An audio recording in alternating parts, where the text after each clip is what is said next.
Yeah, definitely fair. So 1 week after winning the election, he also announced that Elon Musk and Vivek Ramaswamy will co-lead the Department of Government Efficiency, or DOGE for short.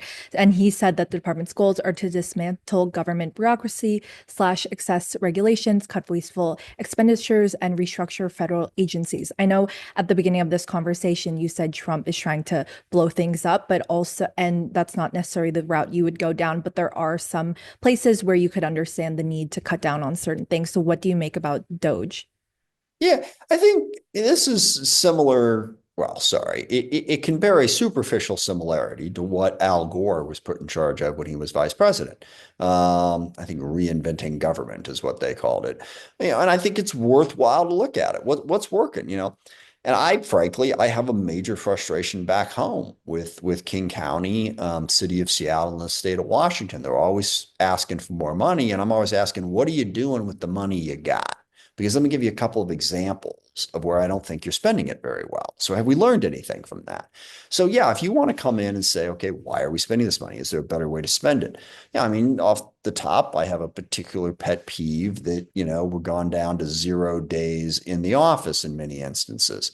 And I understand the need for a work-life balance, but I think we got to get people back in the office for at least some period of time to be able to do that. So yes, there are efficiencies to be found.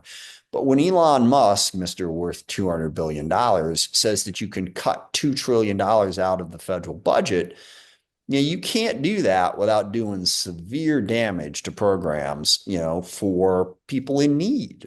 Medicare, Medicaid, Social Security, hell, education.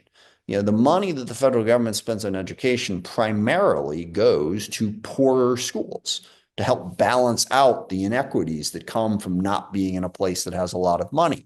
So I am deeply concerned that he's just going to come in with a meat axe. It didn't work out particularly well for Twitter, and I don't want to see the same experience for our federal government because people are dependent upon certain aspects of it.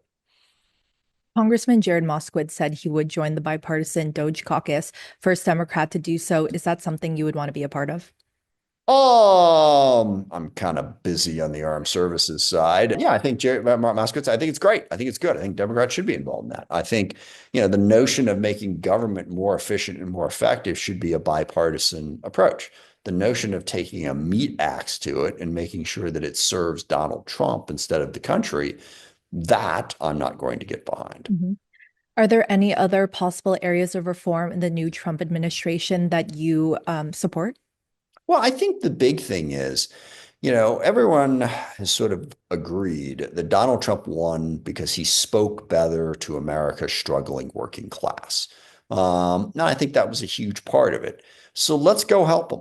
Okay. If that's what your focus is, I mean, just give you one example. I've got a housing bill that bans hedge funds and private equity firms from buying single family housing. Because that's taking equity out of the hands of working people for the most part and putting it into the hands of Wall Street hedge fund managers. If you want to help working people start to be able to make it, don't be taking away the equity they have in their houses. Make it easier for them to buy houses, not harder.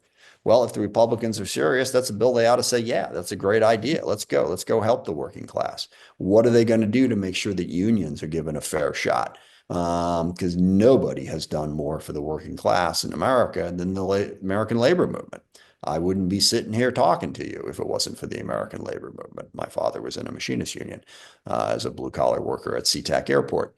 So I think what I want to do is hold them to that notion that, yeah, we're going to go out there, we're going to help the working class.